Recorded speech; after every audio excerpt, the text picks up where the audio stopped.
أعوذ بالله من الشيطان الرجيم. بسم الله الرحمن الرحيم. السلام عليكم ورحمة الله تعالى وبركاته. السلام. إن الحمد لله نحمده ونستعينه ونستغفره ونعوذ بالله من شرور أنفسنا وسيئات أعمالنا. من يهده الله فلا مضل له ومن يضلل فلا هادي له. وأشهد أن لا إله إلا الله وحده لا شريك له وأشهد أن محمد عبده ورسوله صلى الله على آله وأصحابه ومن تبعهم بإحسان إلى يوم الدين. وسلم تسليما كثيرا برحمتك يا أرحم الراحمين. أما بعد. قال الله تعالى في الكتاب العزيز بعد أعوذ بالله من الشيطان الرجيم. يسبح لله ما في السماوات وما في الأرض ملك القدوس العزيز الحكيم والذي بعث في الأميين رسولا منهم يتلو عليهم آياته ويزكيهم ويعلمهم الكتاب والحكمة وإن كانوا من قبل لفي ضلال مبين وآخرين منهم لما يلحقوا بهم وهو العزيز الحكيم ذلك فضل الله يؤتيه من يشاء والله ذو الفضل العظيم. صدق الله العظيم. Yang dimuliakan Tuan Musi Surau, Tuan Imam, Tuan Bilal PJK Surau serta muslimin muslimat yang dirahmati Allah. Pertama dan selamanya kita harus mengucap Alhamdulillah kerana Allah beri kita dua nikmat. Pertama, Allah beri kita nikmat Islam. Yang kedua, Allah beri kita nikmat iman. Dengan adanya dua nikmat itu, maka kita dipilih oleh Allah untuk duduk dalam majlis ilmu. Bukan semua orang Allah boleh pilih untuk duduk dalam majlis ilmu, tuan-tuan. Jadi beruntung kita bila mana kita antara orang yang Allah pilih untuk duduk dalam majlis ilmu. Sesuai dengan hadis Nabi SAW, seperti mana biasanya saya akan baca hadis ni setiap kali saya sebelum tazkirah. Setiap kali saya berkuliah, saya akan baca dua hadis ni untuk pengajaran sama-sama kita. Nabi kata, fadlul ilmi ahabba ilayya min fadlul ibadah wa khairid dinikum al-wara'. Kata Nabi SAW, kelebihan ilmu itu lebih aku sukai daripada kelebihan beribadat, dan kebaikan dalam agama kamu adalah wara'. Nabi suka pada orang banyak duduk dalam majlis ilmu daripada melakukan ibadah-ibadah sunat yang lain. Kalau bertemu ni ada majlis ilmu daripada sunat, maka kita kena duduk dalam majlis ilmu, itu lebih afdal. Dan hadis yang lain, Nabi SAW bersabda, man salaka tariqan yaltamisu fil 'amal sahalallahu lahu bihi tariqan ilal jannah. Nabi kata, barang siapa yang menempuh suatu jalan untuk mencari ilmu, contoh mari datang naik motor, naik kereta, jalan kaki, mari ke surau Al-Kawthar, tak kira lah ustaz mana pun nak mari, aku nak pergi duduk dalam majlis ilmu juga. Tengok Ustaz Khalid, ustaz paling aku benci sekali kita. Itulah contoh-contoh. Kan? Jadi kita datang duduk juga, kita menempuh sebab nak menempuh ilmu, nak cari ilmu. Nabi kata, sahalallahu lahu bihi tariqan ilal jannah. Allah permudahkan untuk dia jalan ke syurga. Permudah jalan ke syurga, insya-Allah. Nah, ini kelebihan duduk dalam majlis ilmu. Baik. Tuan-tuan muslimin muslimat dan rahmati Allah, ini suara tak sedap tuan lagi. Dia sangkut-sangkut. Baik, Abang Faizal bawa air. Dan baik, hari ini tuan-tuan, malam ni kita nak cerita tentang 4 ayat daripada surah Jumu'ah. Ayat pertama, ayat kedua, ayat ketiga, ayat keempat. Kita ambil 4 ayat ni cukup untuk surah Jumu'ah malam ni. Sebab hari ni hari Jumaat, patut malam Jumaat gitu. Baik, 4 ayat daripada surah Jumu'ah. Daripada Ibnu Abbas radhiyallahu anhu dan juga daripada Abu Hurairah radhiyallahu anhuma, bahawa Rasulullah SAW pernah membaca surah Jumu'ah dan surah Al-Munafiqun dalam solat Jumaat. Hadis ini riwayat daripada Imam Muslim. Maknanya dalam solat Jumaat ni Nabi biasa baca surah pun, surah Jumu'ah dan juga surah Al-Munafiqun. Munafik, ayat tentang munafik. Baik. Surah Jumu'ah, selalunya Nabi akan baca surah yang ayat yang terakhir pada surah Jumu'ah. Tapi kita hari ini kita baca ayat yang terawal daripada surah Jumu'ah. Ayat 1, 2, 3, 4. Baik. A'udzubillahi minasyaitanirrajim. Bismillahirrahmanirrahim. Yusabbihu lillahi ma fis samawati wa ma fil ardi malikil qudusil azizil hakim.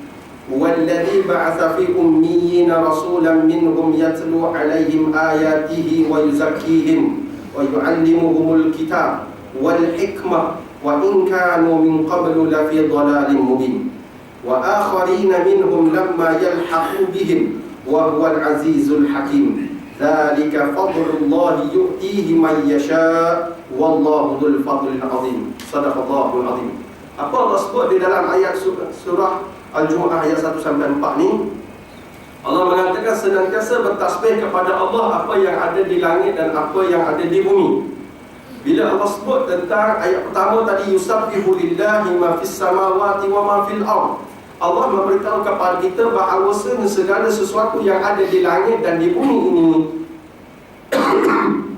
mereka ini sentiasa, seluruh makhluk Allah ini sentiasa bertasbih kepada Allah. Sama ada makhluk itu boleh berbicara, boleh cakap atau tak boleh berbicara. Yang ada mulut, tak ada mulut, yang boleh cakap, tak boleh cakap. Semua makhluk Allah atas muka bumi ini bertasbih. Tinggal lagi rajin dengan malas, ya tuan. Contoh, Abang Faizal naik motor serat, katanya tuan. Imam Umar Fuad bawa motor Mercedes. Dalam kita naik motor, tuan-tuan, naik motor ni, kita kena ingat motor ni, bila kita pandu motor ni, bukan kemahiran tu datang daripada kita, tetapi datang kemahiran itu daripada Allah.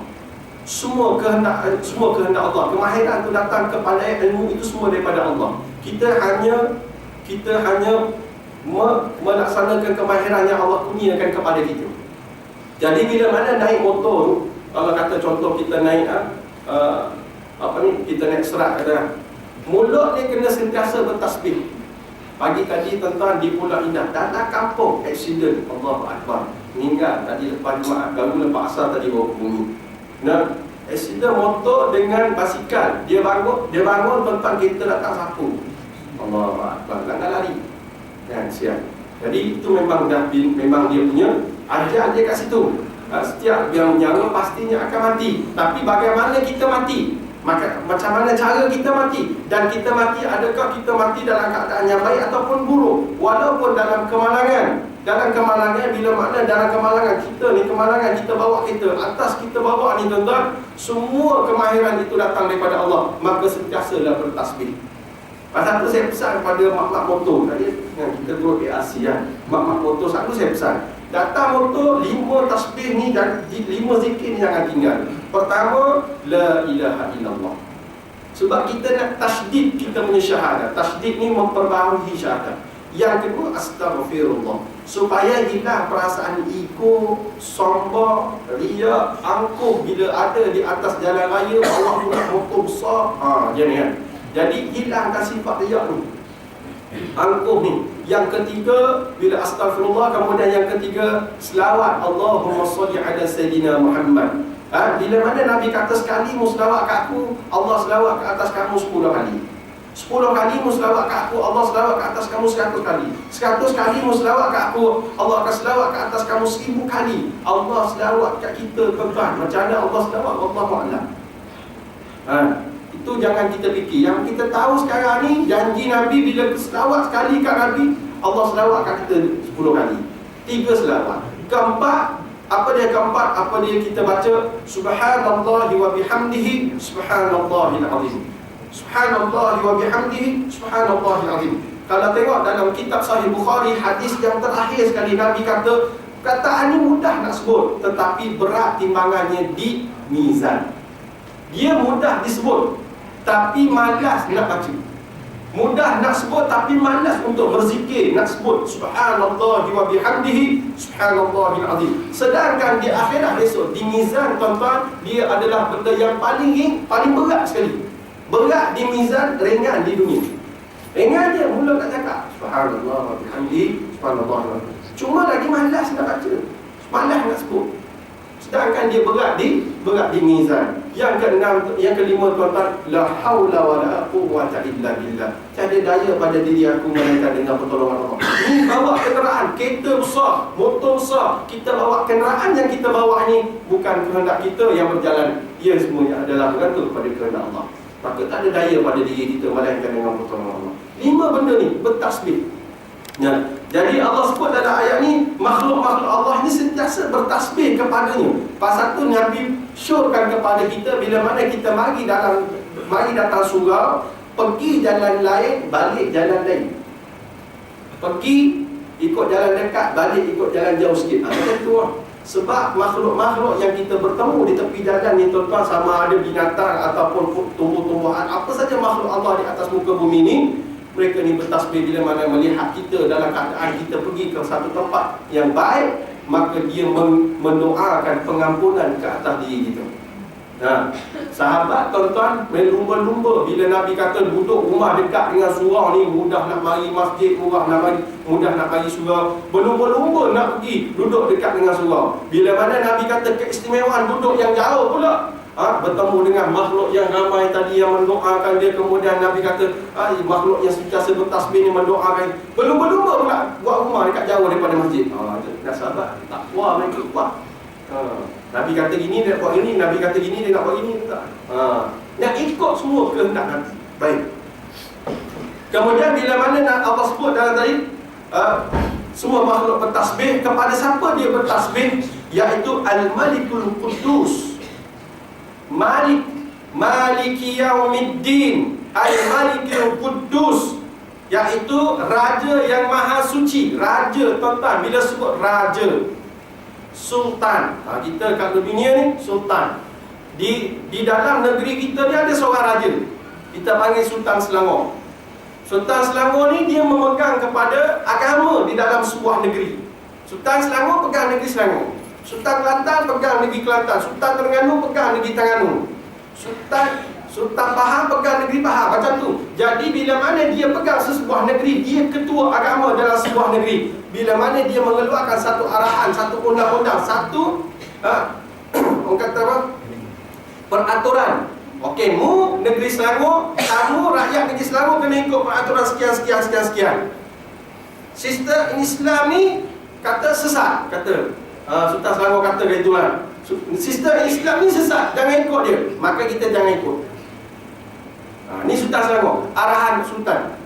Makna setiap kali kita duduk dalam sebuah negeri, maka dia ada peraturan yang diarahkan oleh seorang raja. Raja sesebuah negeri, itu raja negeri. Kita hidup atas muka bumi Allah ini, kita ada Malik. Al-Malik, siapa Malik kita? Allah. Allah itu raja. Bila mana kita duduk dalam sebuah negeri, ada peraturan negeri tadi. Kalau kita langgar satu kesalahan, maka kalau kita duduk dalam dunia, Allah sediakan kita satu peraturan untuk kita. Kalau kita langgar peraturan tadi, menjadi satu kesalahan. Sebab dia adalah Malik, Maliki Yaumiddin, Al-Malikul Quddus, Tuhan yang Maha Suci. Dia Tuhan, dia mencipta. Contohlah, kita beli kereta. Kita beli kereta, dalam kereta ada manual. Dia tunjuk minyak hitam sekian tempat, minyak power steering sekian tempat, minyak brake sekian tempat. Tiba-tiba kita pandai-pandai nak langgar peraturan manual yang telah tulis dalam manual tadi. Kita langgar, aku tak nak ikut manual ni. Tempat minyak hitam kita isi air. Apa jadi dengan kita? Jahannam lah. Dia jadi kena overhaul. Jahannam kereta tadi. Maka begitulah manusia. Bila mana Allah sediakan satu manual, iaitu Al-Quran, yang Allah tulis untuk kita peraturan. Al-Malik, dia raja yang menentukan peraturan untuk kita. Kita langgar peraturan tadi, makanya rosaklah akidah kita. Rosak akidah. Nah, pandai-pandai kita nak sambut perayaan orang lain, kita pun pergi panjat batu kek tu, kita pun pakai macam dia, kita pun sarung bunga macam dia, ikut macam man tasyababi qauman wa huwa minhum. Nabi kata siapa yang menyerupai satu kaum, dia di kalangan kaum itu. Tak boleh. Haram tuan-tuan. Nak kena tegur. Bab tegur ni tuan-tuan. Bab tegur ni nak dakwah dengan orang atasan ni, dia jadi satu hari ni jadi satu ketakutan. Pasal tu Allah sebut siasat walana balwannakum minal khauf wal ju' wa naqsim minal amwal wa anfusi was thamarat wa basyirus sabirin. Allah kata di kalangan manusia ni aku uji mereka. Pertama, Allah uji pertama takut.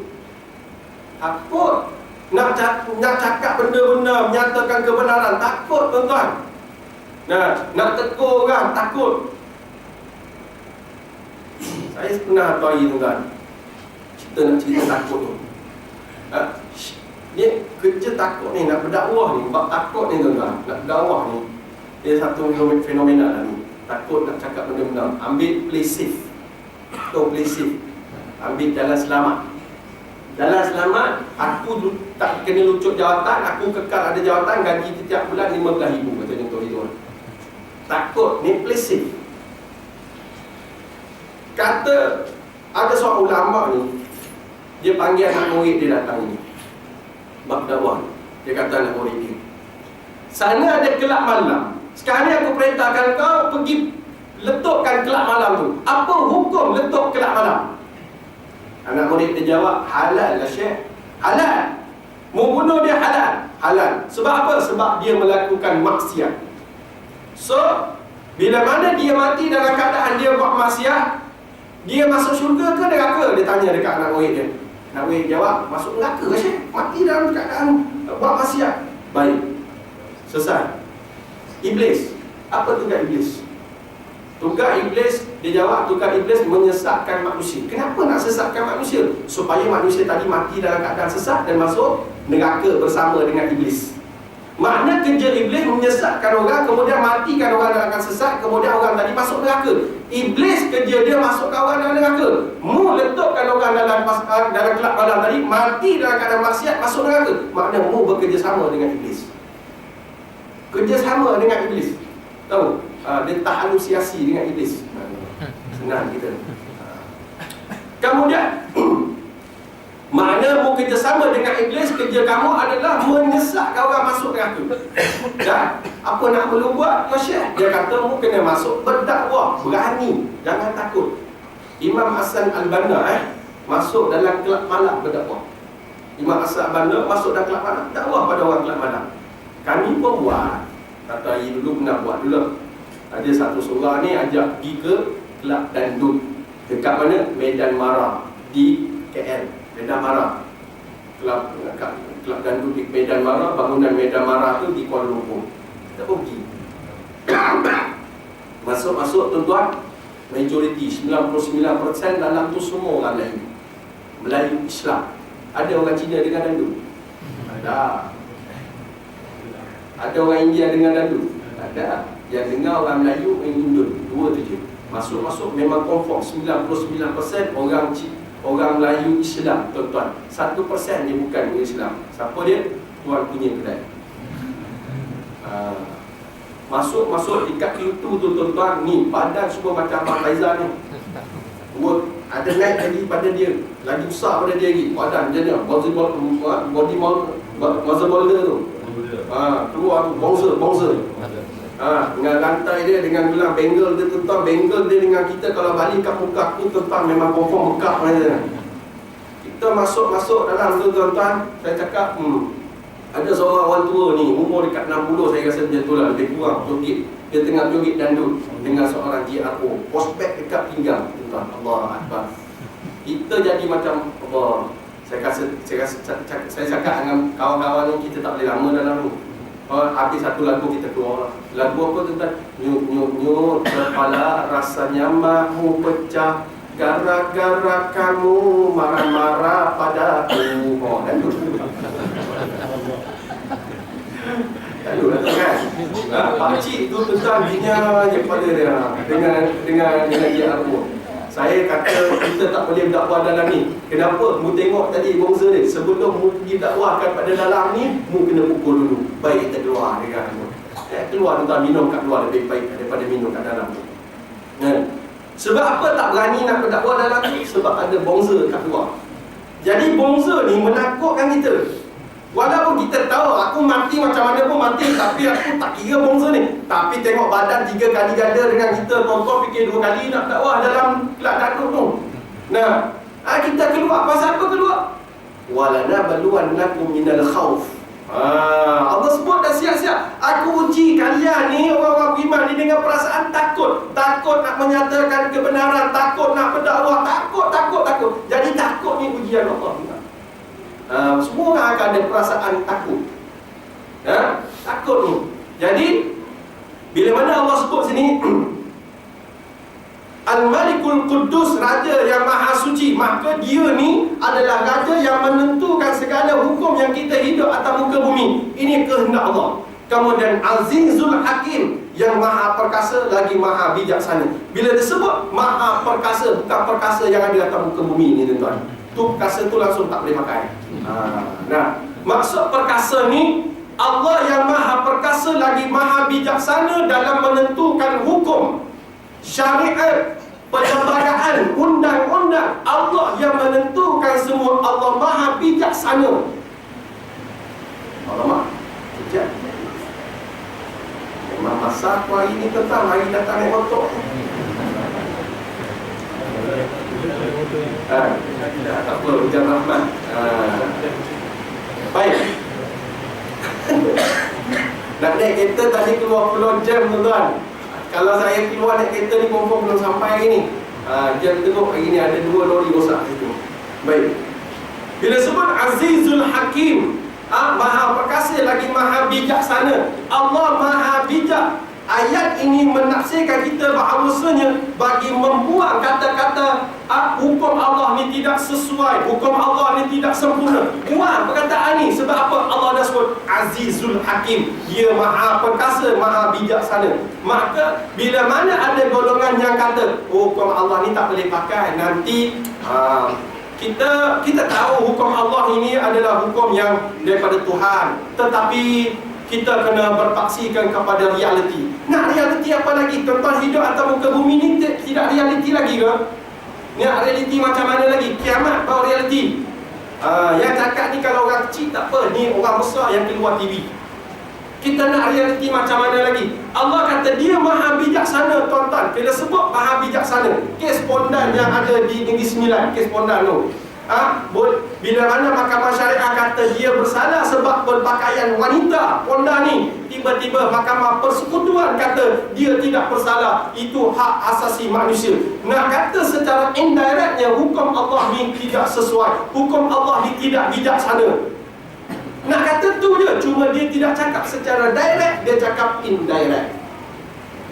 Kita kena dahulukan perlembagaan dulu, baru Mahkamah Syariah, baru hukum syariah. Ni nak kata tuan-tuan, saya kuliah di masjid di Surau Mawadah Seksyen 7. Habis saya kuliah tuan-tuan, seorang kawan kita ni datang, dia PRC juga, Muzammil kenal, orang Seksyen 7. Dia lawyer.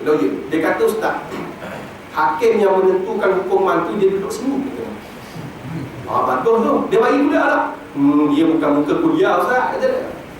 Dia mari pergi pasar pun pakai suara pendek.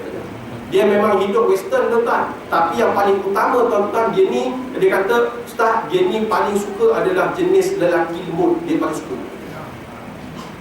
Oh, saya kata mana dia suka Pondan lah. Dia suka yang tu. Pasal tu kalau Ustaz pergi, dia kata kalau Ustaz pergi pejabat dia, Ustaz, kerani-kerani dia bekerja dalam syarikat, dalam company dia tu semua jenis au-au Ustaz. Patutlah orang letak dia sebagai hakim menentukan hukuman ke atas Pondan-Pondan ni. Nampak tuan? Sedangkan Allah kata haram lelaki menyerpai perempuan, perempuan menyerpai lelaki. Bila hukum syariat kita ketepikan, hukum syariat kita ketepikan. Ni jadi tuan, macam bala turun kat kita. Bala turun bukan kat dia je kena, dengan kita je lagi. Nampak tuan? Allahu Akbar. Nah, baik. Kemudian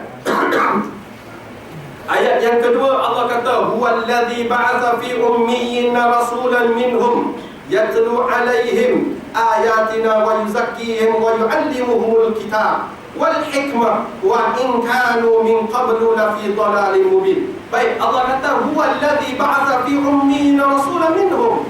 Allah kata apa pada ayat yang kedua surah Jumaat ini? Bila mana kata Allah, dia dah mengutuskan kepada kaum yang buta huruf seorang rasul ummiyin. Maksud yang dimaksudkan dengan kaum buta huruf adalah kaum Arab. Disebut sebagai ummiyin, iaitu kaum yang buta huruf secara khusus. Makna tuan-tuan, Nabi ini turun, Rasul yang turun ke atas kita, iaitu Nabi Muhammad SAW, seorang ummiyin, iaitu orang orang yang tak kerti baca, yang tak tahu tentang ayat-ayat tu, eja-eja ni semua tak kerti. Nak bagi tahu tentang Quran turun bukan ciptaan Nabi, bukan tulisan Nabi, bukan hasil daripada karangan Nabi. Sebab Nabi seorang ummiyin, iaitu yang buta huruf.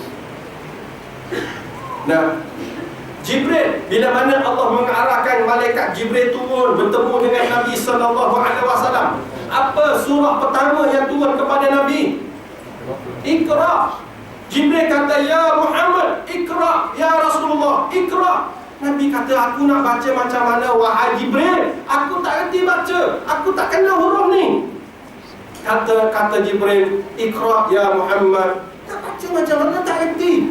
Lalu kata Jibril, Iqra bismi rabbikal ladzi khalaq. Bacalah dengan nama Tuhan yang menjadikan kamu. Baca dengan nama Tuhan. Maksud ketika itu Nabi sedang menuntut ilmu dengan Jibril. Nabi sedang menuntut ilmu dengan Jibril. Makna bila mana menuntut ilmu, Iqra bismi rabbikal ladzi khalaq. Dia menuntut ilmu kerana bismi rabbikal ladzi khalaq, atas nama Tuhan yang menciptakan dia. Makna mesej yang ada kat situ adalah bila mana kita mari ke majlis ilmu, tuan-tuan, jangan mari kerana benda lain, mestilah bismi rabbikal ladzi khalaq, iaitu datang dengan nama Tuhan. Kita mari mengaji atas nama Allah, jangan ada sebab-sebab lain. Oh, Pak Ketua aku pergi surau, aku pun pergi surau. Nah, tuan-tuan, berlaku. Saya baru balik Sabah hari Khamis minggu lepas. Kami ada buka satu sekolah di Ranau, Kampung Silau. Saya Ustaz Zulfikar dengan Ustaz Zulfikar di Kampung Silau di Ranau. Tuan-tuan, Kampung Silau ni kami buka hasil surau lama, tapi dia buat masjid baru. Jadi masjid lama tu kami jadikan tahfiz untuk golongan mu'allaf dan miskin. Mu'allaf dan miskin. Sekarang ni ada 21 orang, tuan-tuan. Setengah daripada mereka ni tak tahu baca Quran langsung. Sekarang ni tengah baca perlahan, baca Iqra. Kitab Iqra yang kita bawa pergi sana, bagi dia baca Iqra. Kemudian dah boleh baca Quran, hafal pula. Sampai dia khatam, tuan-tuan, sampai dia hafiz. Mu'allaf akan jadi hafiz, insya-Allah. Dana daripada mana? Daripada sini. Saya bertanggungjawab untuk cari dana mereka, insya-Allah. Nah, kita bantu. Kemudian bila saya hari tu diorang seminggu motivasi, program motivasi. Adalah dia punya grup dia. Kemudian Ustaz Zulfikar panggil, Ustaz, marilah datang ke Sabah, Ustaz, untuk program penutup, program motivasi untuk budak-budak kita ni, budak-budak mu'allaf ni, dan makin miskin ni. Saya pun tak sampai hati kalau tak pergi. Dia pun belikan tiket, saya pergi. Pergi hari Rabu, balik Khamis malam.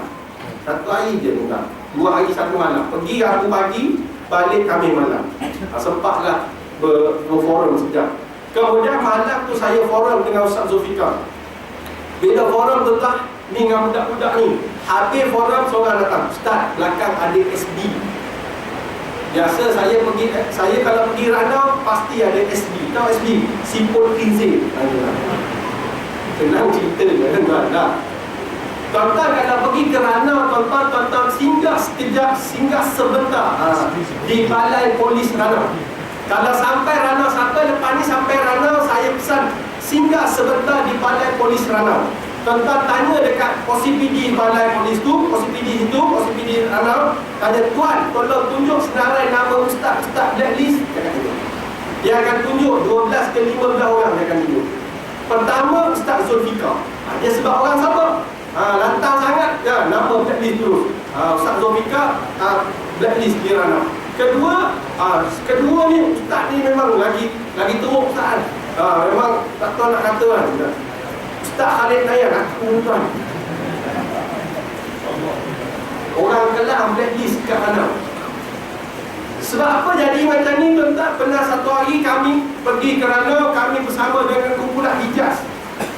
Hijaz nyanyi, saya ceramah. Hijaz nyanyi, saya ceramah, tuan-tuan. Kita buat 2 kali berhenti, 2 kali ceramah. Dalam ceramah ni saya kata, tuan-tuan, kita ni ada manual, nama dia manual kita adalah Al-Quran. Di dalam Quran mengajar kita tentang kehidupan, muamalah, undang-undang. Yang penting dalam tu ada satu hukum yang dipanggil hukum hudud. Itu saya sebut hudud tuan-tuan. SB ni bangun, pak, dia letak depan saya dia punya tag, dia rakam semua saya punya ceramah. Sebab hudud. Tuan-tuan, terutama tengok cerita Piramli, Tiga Abdul. Bila adinda yang paling kecil tak dapat harta, kata kanda dia, adinda dapat sebuah rumahnya. Lain semua, abang ni dapat nombor res kuda dengan tanah ni, ladang ni semua. Abang ni dapat bila-bila, dia dapat rumah sebiji je. Kenapa adinda dapat rumah sebiji yang hampir runtuh ni? Dia kata sebab adinda lah ayah dia mati. Sebab apa? Sebab adinda tahu kan ayah dia tak suka pergi hospital. Kenapa adinda sebut kataan hospital? Oh, sebab hospital semua kena potong. Waktu tu tuan-tuan, hospital.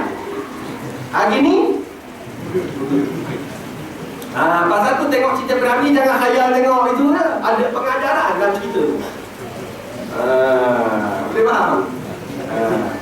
Jadi bila sahabat kata ada SB, saya kata biar SB tu dengar. Sebab SB tu dah biasa dengan saya dah.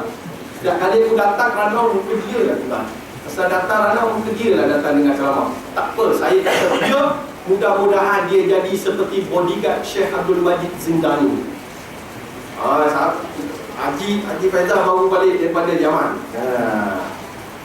Yaman sekarang ni keadaan tidak stabil sebab Houthi pegang dan Presiden telah meletak jawatan. Houthi pegang sekarang. Tuan-tuan. Baik. Dulu tuan-tuan, Syekh Abdul Majid Zindani ni sebelum ni ada seorang presiden nama dia Ali Abdullah Soleh. Ali Abdullah Soleh ni sekular gila tuan-tuan. Sekular gila tu. Dia ni pro Amerika. Ulama ketika itu, ketua ulama adalah Syekh Abdul Majid Zindani. Walaupun Ali Abdullah Soleh ni sekular, tapi dia jaga ulama. Ulama dia cukup jaga. Sampai ulama-ulama yang kena buang negara semua dia ambil letak kat Yaman. Antara yang dia ambil letak kat Yaman, Syekh Abdul Karim Zaidan. Yang kita duk baca kitab usul dakwah tu, Syekh Abdul Karim Zaidan, Dr. Abdul Karim Zaidan tu kena buang daripada Iraq. Ali Abdul Soleh ambil letak kat Yaman. Syekh Ali Qadisha, orang nombor 5 di dalam gerakan Islam di Mesir, iaitu Ikhwanul Muslimin, orang nombor 5, kena buang negara yang pernah digantung kaki di atas, kepala di bawah. Kemudian bila diturunkan dia tak boleh berjalan, semua darah dah sampai kepala tuan-tuan. Nah, tapi di buang negara, Yaman ambil simpan kat Yaman, duduk dekat dengan rumah saya. Kemudian Syekh Ghassan ni siapa? Orang Ikhwan di dalam Syria, kena buang negara, Ali ambil letak kat Yaman. Syekh Wajdi kena buang daripada Mesir, letak Yaman. Ni kelebihan Ali Abdullah Soleh dulu, presiden dulu. Syekh Majid ketua ulama di dalam Yaman. Walaupun Syekh Majid ni ketua pembangkang, bangkang kepada Ali, tetapi Ali, setiap kali Ali nak buat apa, dia rujuk dekat ulama ni. Ini kelebihan Ali ni. Kemudian dia hantar bodyguard untuk menjaga Syekh Majid. Bodyguard ni tuan-tuan, dia hantar bodyguard daripada tentera Yaman yang muka datang muka memang muka sekular semua, misai ni. Tengok Syekh Majid ni benci dia tengok. Syekh Majid ni kalau ceramah dalam kelas tuan-tuan, kalau dalam kelas dia, kami kalau dalam kelas ni memang confirm penuh lah tuan-tuan, 200-300 orang confirm dalam kelas ni. Dia duduk ni, bodyguard 2 orang. Satu daripada kabilah dia, satu daripada kabilah kerajaan ni. Kerajaan ni yang jenis sekular, asalnya benci dengan Syekh. Tapi tuan-tuan, bila pergi sebelah Syekh tuan-tuan, hari-hari dengar ceramah, hari-hari kena dengar tazkirah, hari-hari kena tarbiyah. Dulunya misal kali ada janggut sikit, patu janggut lagi tuan-tuan, mutawek semua dah depan tuan-tuan. Bila dah janggut banyak tu, dia kata, Syekh, aku hari ni aku nak berhenti kerja, kata dia. Syekh kata, nak pergi mana mu? Tak nak kerja lagi. Aku nak pergi Afghanistan, pergi berjihad. Allah, tuan-tuan. Hari-hari kena ketuk, tuan-tuan. Hari ni kalau tak silap saya dengar dia dah syahid, tuan-tuan. Dia dah syahid. Bodyguard Syekh Majid yang dulunya sekular semua, hari-hari kena tarbiyah. Hati manusia tuan-tuan, kalau batu dititikkan dengan air, hari-hari pun lekuk. Ini kan hati manusia, kalau tak meletup juga lebih keras daripada batu tuan. Nampak tak? Nah, ni saya kata biarkan biarkan. Gitu. Jadi bila mana Nabi huwallazi ba'atha fi ummiyina rasul, bila mana Nabi turun dengan membawa satu Nabi turun dengan keadaan ummiyin. Ummiyin apa? Buta huruf. Jadi ayat pertama tadi, Iqra bismi rabbikal ladzi khalaq. Mana kita datang dalam majlis ini mestilah kerana Allah. Mesti kerana Allah. Mesti kan? Kemudian bila Nabi tadi datang, bila mana Nabi datang dengan seorang rasul di kalangan mereka, yatlu alaihim ayatihi wa yuzakkihim wa yuallimuhumul kitab wal hikmah wa in kanu min qablu lafi dhalalin mubin. Bila mana dia telah memutuskan seorang Nabi di kalangan mereka ini, orang Arab yang buta huruf di antara mereka, bagi membacakan ayat-ayat Allah kepada mereka, menyuci, wa yuzakkihim, menyucikan hati-hati mereka daripada dosa, dan mengajar mereka dari segi kitab Allah iaitu Al-Quran, mengajar kitab Tauhid dan Al-Hikmah. Hikmah itu mengajar tentang hukum hakam yang terkandung di dalam Al-Quran, yang mereka ini sesungguhnya sebelum datang Nabi dalam keadaan sesat. Baik, ayat ni tuan-tuan nak bagi tahu dekat kita, Allah telah makbulkan doa Nabi Ibrahim alaihi salam. Nabi Ibrahim alaihi salam dia berdoa di tanah Arab. Waktu dia berhijrah dengan isteri dia dan juga anak dia Ismail, ketika itu dia berdoa, ya Allah, bila mana dia berdoa kepada orang Arab tak boleh nak terima. Lalu dia berdoa, ya Allah, turunkanlah seorang Nabi, Rasul yang berbahasa seperti mereka, yang berbudaya seperti mereka. Ia adalah di kalangan orang Arab sendiri yang sama macam mereka. Turunkanlah bagi menyatakan ayat-ayat-Mu, wahai Allah, dan menyucikan mereka daripada kesesatan. Allah makbulkan doa Nabi Ibrahim. Lalu turunlah Nabi SAW dengan bahasa Arab, dengan budaya Arab. Bahasa dan budaya dia pun orang Arab tolak Nabi SAW ketika itu. Jadi tak mustahil. Dulu yang kena Nabi, orang Nabi yang turun ketika itu dalam bahasa Arab dengan budaya Arab, orang Arab tolak Nabi. Hari ini Nabi tak ada. Nabi dah wafat, tapi Nabi tinggal pesan dekat kita. Sekarang Nabi tak ada, tetapi akhir zaman ada pewaris Nabi, yang Nabi kata al-ulama warasatul anbiya. Ulama itu pewaris Nabi. Boleh faham? Nabi ketika itu berdakwah dengan bahasa dia, berdakwah dengan budaya dia, pun orang Arab tolak, orang Arab tak terima Nabi. Hari ini tak mustahil ada ulama pewaris Nabi yang diiktiraf oleh dunia. Dunia iktiraf tuan-tuan ulama ni, bukan Malaysia yang iktiraf. Dunia iktiraf dia adalah naib yang ketiga di dalam persatuan ulama dunia. Naib yang ketiga. Ketua ulama Syekh Yusuf Al-Qaradawi, dia adalah naib yang ketiga. Naib ada 3 orang, dia yang ketiga tuan-tuan. Hari ini dia sedang dirujuk oleh ulama-ulama dunia. Ulama Yaman tuan-tuan, Syekh Abdul Wahab dia nombor 12, sedangkan Syekh Malaysia ni nombor 3. Bayang. Ulama Yaman, Syekh Abdul Wahab Al-Dailani, saya mengaji dengan dia kitab tafsir Haraki. Pergi ke masjid dia pergi mengaji, dia jatuh nombor 12. Ulama kita ada kat Terengganu nombor 3 di dalam naib. Tak bangga ke tuan-tuan? Saya bangga tuan-tuan. Memang saya bangga. Ada juga ulama dekat Malaysia ni yang diiktiraf oleh dunia. Tetapi kalau Nabi ketika itu pun ditolak dengan bahasa dia, dengan budaya dia pun ditolak oleh orang Arab, tak mustahil ulama itu juga dengan bahasa kita, dengan budaya kita, tak mustahil hari ni orang Malaysia tolak dia. Ni golongan-golongan nak menjatuhkan ulama hari ini tuan-tuan. Allah Akbar. Sedih kan tuan. Bila nak jatuh ulama ni dengan fitnahnya, dengan hinanya, keluar poster yang bukan-bukan, keluar dalam Twitter, keluar dalam Allah Akbar. Gunakanlah ICT tu tuan-tuan dalam pada jalan yang betul, jalan yang baik. Jangan jalan memfitnah orang. fitnah ulama, nak jatuhkan ulama. Allahu Akbar. Tuan-tuan. Nah, jadi kita tengok ni, bila mana Nabi Ibrahim cerita dalam ayat ni, Nabi Ibrahim kata kalau jenis golongan yang Arab pun, dalam bahasa Nabi turun dalam kata bahasa Arab, budaya Arab pun ditolak oleh orang Arab, tak mustahil lah. Ulama tu dalam bahasa Melayu dengan budaya Melayu, kalau orang Melayu juga tolak, tak mustahil.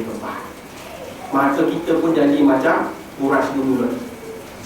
Kita pun jadi golongan tu yang tolak pada Nabi. Hari ni Nabi tak ada, tapi ada ulama. Nabi kata ulama orang, tapi kita tolak pula ulama. Kita pun sama macam tu.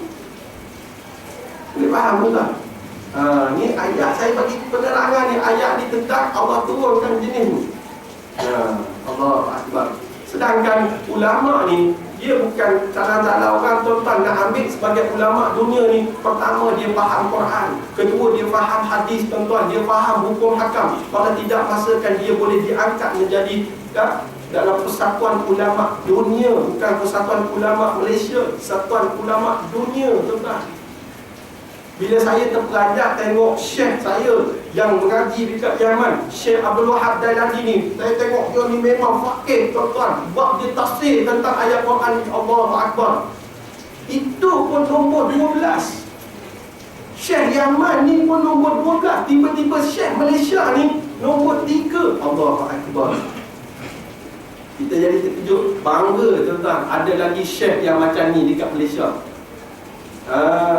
Dia bagi Yaman, tentang orang tak panggil dia tuan guru, orang panggil dia syekh. Sampai Yaman tuan-tuan, Syekh Majid ni, sampai Yaman Syekh Majid ni, bila tahu dia jejak kapal terbang, jejak dia tahu dia masuk Yaman tuan-tuan, Syekh Majid kata apa? Cancel semua aku punya appointment. Aku nak jumpa Syekh Malaysia. Syekh Majid tu. Nampak Allah. Hari ni dia jadi tempat rujukan syekh-syekh daripada dunia. Nah, kalau kita tak kerti lagi tuan-tuan, saya tak tahu berapa terangnya hati kita.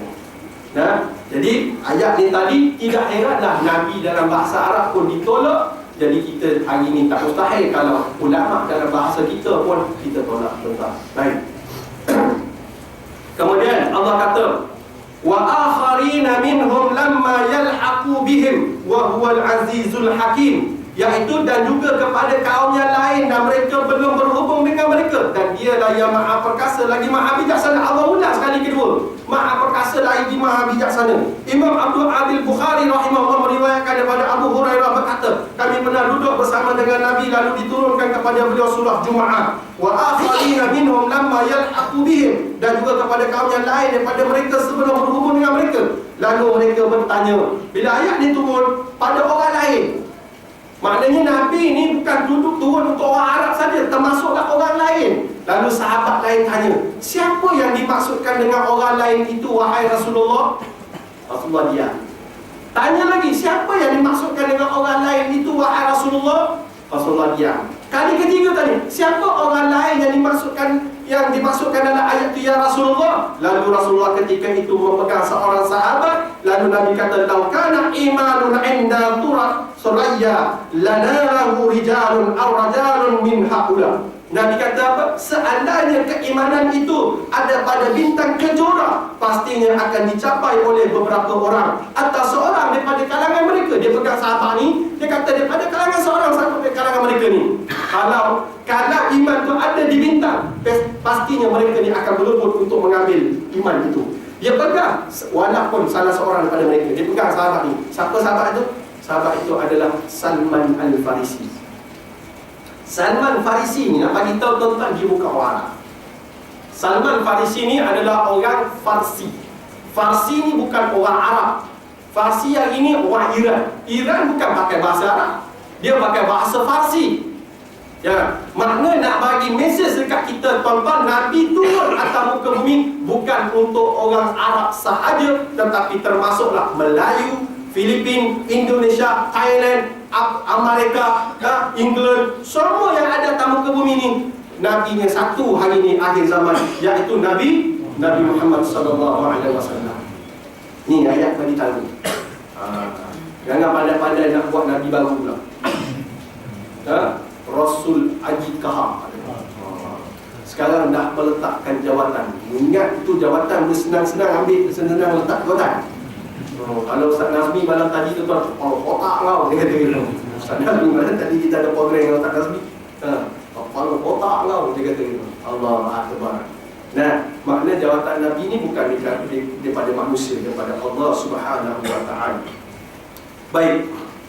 Nabi seluruh umat manusia kerana ia menafsirkan firman Allah, iaitu wa akharina minhum lamma yalhaqu bihim, dan juga kepada kaum yang lain, diutuskan kepada kaum lain yang berhubung dengan mereka. Oleh kerana itu Rasulullah SAW mengirim surat kepada kerajaan Parsi, kepada umat-umat yang lain, menyeru kepada mereka menempuhi Islam, masuk Islam. Nabi hantar kepada surat raja-raja, Raja Yaman antaranya, Nabi hantar surat. Tapi Raja Yaman ni satu kelebihan, masuk Islam tanpa jumpa Nabi, tuan-tuan. Pemuda penduduk Yaman ni semua masuk Islam. Raja masuk Islam, semua masuk Islam. Pasal tu Syekh Majid, tuan-tuan, benar satu hari kerajaan Cina datang jumpa dia untuk minta formula tentang ubat membaikkan orang yang kena HIV. Bawa beg-beg berjuta-juta bilion, tuan-tuan, nak bayar formula tu. Syekh Majid kata, mau balik bawa duit tu, aku boleh bagi secara percuma dengan syarat kerajaan Cina masuk Islam. Kerajaan Cina masuk Islam, itu disyaratkan. Woi, kita kalau kita gelap mata lah.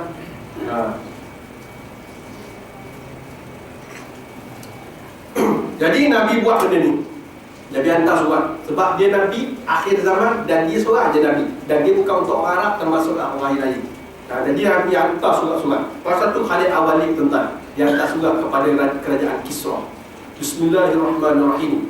Min Abdillah Khalid ila Kisra. Aslim taslam faqad jituka al-qaum yuhibbul al-maut kama antum tuhibbul al-hayat. Khalid kata, masuk Islamlah kamu, atau duduk di bawah kerajaan Islam, kamu akan selamat, kata Khalid. Kalau tak nak, mu tunggu, akan ku hantarkan satu kaum yang cintakan kematian seperti mana kamu cintakan kehidupan. Khalid kata itu. Cabar kerajaan Kisra. Kisra baca surat Khalid yang menggigil, tuan-tuan. Hantar budak kerajaan Cina minta bantuan kerajaan Cina untuk lawan tentera Khalid. Kerajaan Cina jawab apa? Kami tak mampu berhadapan dengan satu tentera yang mereka ni kalau cakap nak cabut bukit, dia akan cabut bukit. Maknanya tentera Islam ni, kau cakap nak cabut bukit, cabut bukit. Kalau nak mati, cakap mati terus. Jangan cakap hidup. Pergi perang ni bukan untuk hidup, pergi mati. Kerajaan Cina tak bantu kerajaan Kisra. Akhirnya kerajaan Rom ni perang dengan kerajaan Khalid ni sendiri-sendiri. Akhirnya kalah Kisra. Kalah Kisra.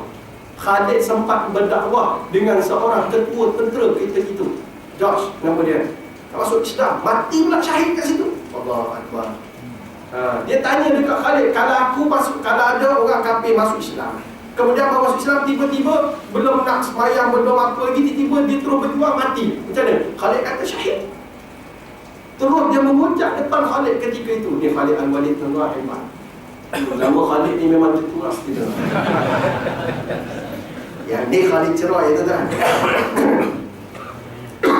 Baik, yang terakhir, Allah kata, "Dzalikal fadlullah yu'tihi man yasha, wallahu dzul fadlil 'azim."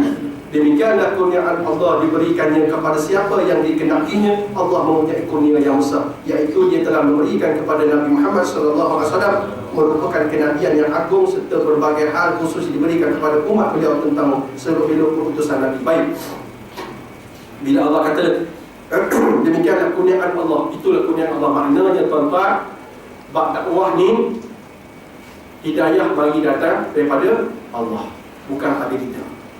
Nabi sendiri, tuan-tuan, kalaulah hidayah itu datang daripada kita, tuan-tuan, Nabi orang pertama akan beri hidayah. Pada siapa Nabi bagi hidayah? Pakcik dia yang nama Abu Talib.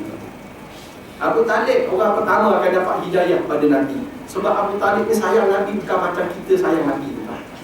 Walaupun kita ni umat Nabi Muhammad, tapi kita sayang Nabi ni tak macam Abu Talib sayang Nabi, tuan-tuan. Abu Talib ni dia dahulukan Nabi daripada anak-anak dia.